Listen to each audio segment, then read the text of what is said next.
আসসালামু আলাইকুম। Bangla news time সংবাদে আপনাকে স্বাগত। শুরুতেই জানাবো আজকের গুরুত্বপূর্ণ আপডেট। বাংলাদেশ রাজনীতি সংবাদগুলোর শিরোনাম।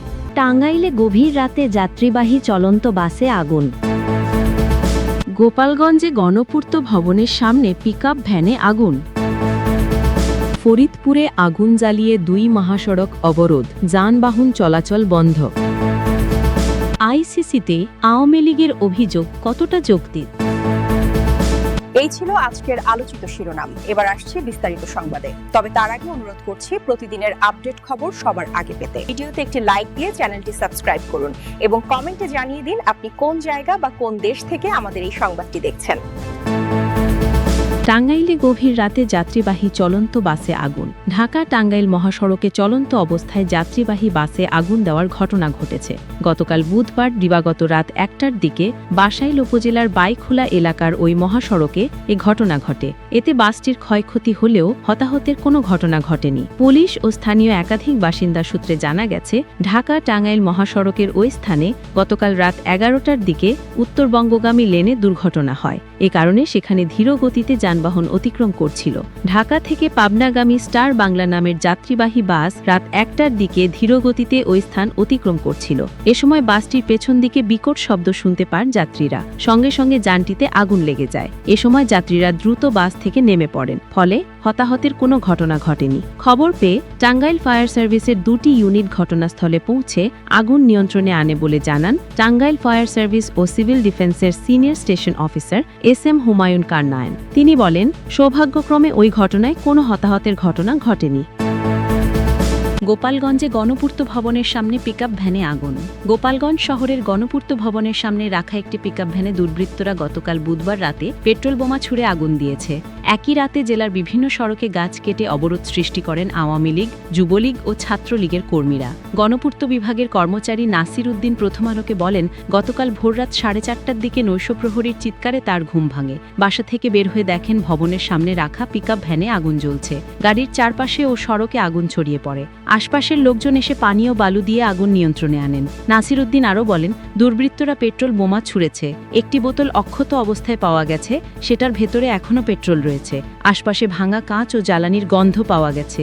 এদিকে গভীর রাতে ঢাকা খুলনা মহাসড়ক ও গোপালগঞ্জ কোটালীপাড়া সড়কের কয়েকটি স্থানে গাছ কেটে সড়কে ফেলে অবরোধ সৃষ্টি করা হয়। দিবাগত রাত ৩টা থেকে ভোররাত ৪টার দিকে গোপালগঞ্জ ফায়ার সার্ভিসের কর্মীরা ঘটনাস্থলে গিয়ে গাছগুলো সরিয়ে যান চলাচল স্বাভাবিক করেন। গোপালগঞ্জ ফায়ার সার্ভিস ও সিভিল ডিফেন্সের উপসহকারী পরিচালক শিপলু আহমেদ বলেন, ভোররাত ৪:৩০টার দিকে খবর পাই গণপূর্ত ভবনের সামনে একটি গাড়িতে আগুন দেওয়া হয়েছে। আমরা গিয়ে দেখি স্থানীয় লোকজন আগুন নিয়ন্ত্রণে এনেছেন। এছাড়া সড়কে গাছ ফেলে অবরোধ তৈরি করা হয়েছিল, আমরা তাৎক্ষণিকভাবে সরিয়ে ফেলেছি। আজ বৃহস্পতিবার সকালে শহরের লঞ্চঘাট এলাকায় গিয়ে দেখা যায় পুলিশ টহল দিচ্ছে এবং শহরের বিভিন্ন প্রবেশমুখে অতিরিক্ত পুলিশ মোতায়েন করা হয়েছে। সকালে শহরের বিভিন্ন বাস কাউন্টার ঘুরে দেখা গেছে আগের দিনের তুলনায় যাত্রীর সংখ্যা অনেক কম। ফরিদপুরে আগুন জ্বালিয়ে ২ মহাসড়ক অবরোধ, যানবাহন চলাচল বন্ধ। কার্যক্রম নিষিদ্ধ আওয়ামী লীগের অনলাইনে ঘোষিত লকডাউন কর্মসূচিকে কেন্দ্র করে ফরিদপুরের ভাঙ্গায় ঢাকা খুলনা মহাসড়ক অবরোধ করা হয়েছে। সকাল ৬:৩০টার দিকে সোয়াদি ও পুলিয়া এলাকায় আওয়ামী লীগের নেতাকর্মীরা অবস্থান নেন।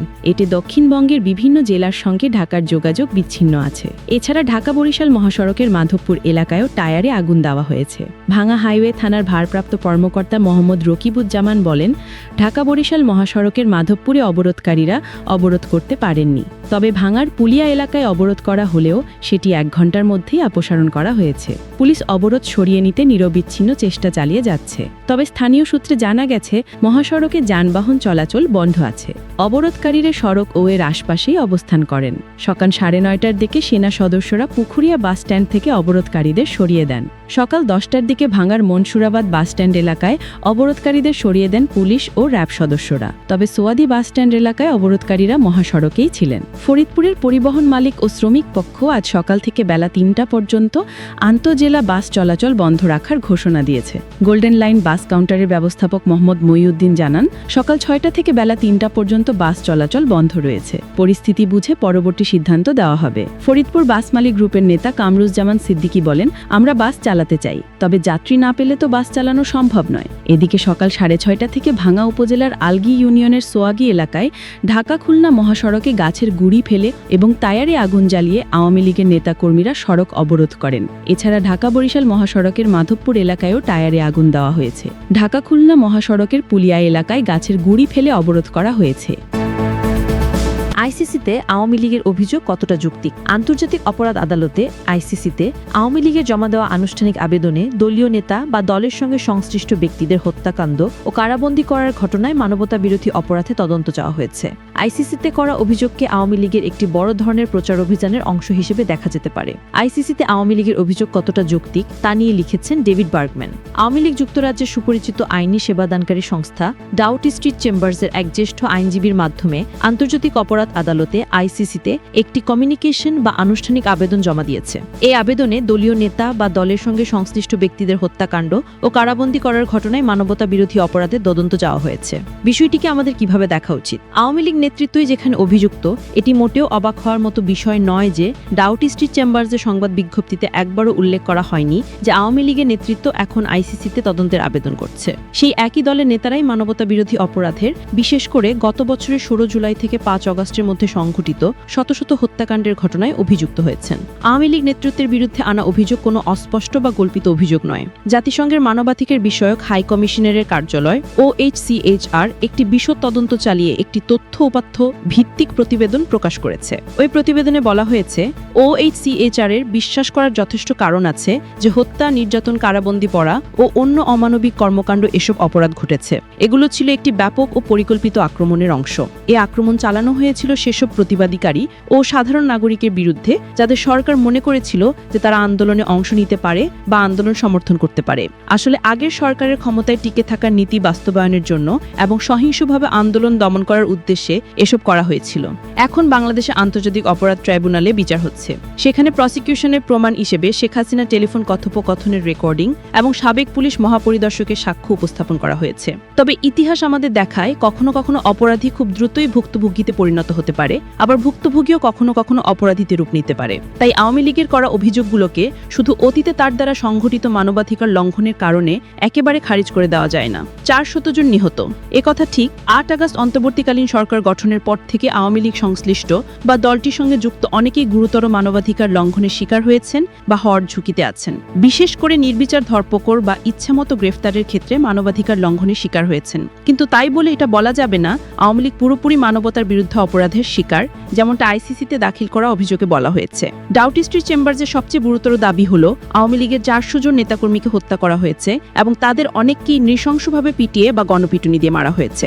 হাসিনা সরকারের বিরুদ্ধে বিক্ষোভ চলাকালীন আওয়ামী লীগের নেতাকর্মীদের বিরুদ্ধে সহিংস প্রতিশোধমূলক হামলার ঘটনাগুলো সত্যিই ঘটেছিল।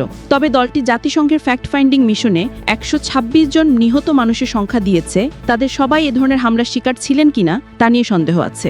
জাতিসংঘের ফ্যাক্ট ফাইন্ডিং রিপোর্ট এই প্রতিশোধমূলক সহিংস ঘটনার কথা স্বীকার করেছে এবং বলেছে যে সহিংস জনতা শুধু ভবন ও সম্পত্তি ভাঙচুরি করেনি, তারা এমন গণমাধ্যম অফিসেও হামলা চালায় যেগুলোকে আওয়ামী লীগের সমর্থক হিসেবে দেখা হতো। তারা এমন ভবনেও আগুন দিয়েছিল যেখানে মানুষ আটকা ছিল। তারা আওয়ামী লীগ সমর্থক ও পুলিশের উপরও সহিংস হামলা চালিয়েছিল।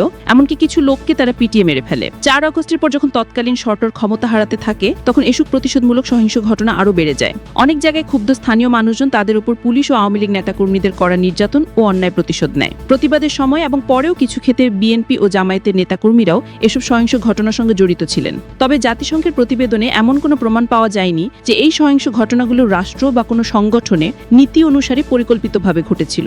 অথচ মানবতা বিরোধী অপরাধ হিসেবে কোনো সহিংসতাকে গণ্য করতে হলে তা অবশ্যই কোনো রাষ্ট্র বা সংগঠনের ইচ্ছাকৃত এবং নির্দিষ্ট নীতি অনুসারে ঘটতে হবে। স্বতঃস্ফূর্ত, বিচ্ছিন্ন বা এলোমেলো ঘটনার মতো হলে তাই শ্রেণীতে পড়বে না। প্রতিবেদনটিতে বলা হয়েছে OHCHR এমন কোনো তথ্য পায়নি যা প্রমাণ করে এই মানবাধিকার লঙ্ঘনের ঘটনাগুলো জাতীয় পর্যায়ে নেতৃত্বের নির্দেশে সংঘটিত হয়েছিল।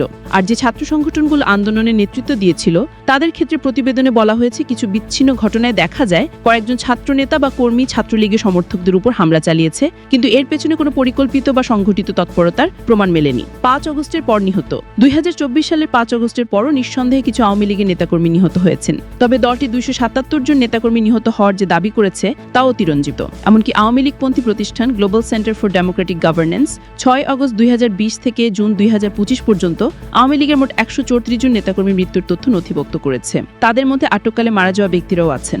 সংখ্যার বিষয়টি বাদ দিলে নিহত ব্যক্তিদের সংবাদ প্রতিবেদনগুলো দেখায় এই হত্যাকাণ্ডগুলো একে অপরের সঙ্গে সরাসরি সম্পর্কযুক্ত নয়, এগুলো স্থানীয় রাজনৈতিক শত্রুতা বা বিরোধের সঙ্গে সম্পর্কিত এবং কোনো রাষ্ট্র বা দলের নীতি অনুসারে সমন্বিতভাবে করা হয়নি। প্রকৃতপক্ষে এই হত্যা কোনো নীতি বা পরিকল্পনার অংশ নয়, এগুলো সেই প্রতিহিংসামূলক পরিস্থিতিকে তুলে ধরেছে যেখানে স্থানীয়ভাবে আওয়ামী লীগের বিরুদ্ধে প্রতিশোধ নেওয়া হচ্ছে।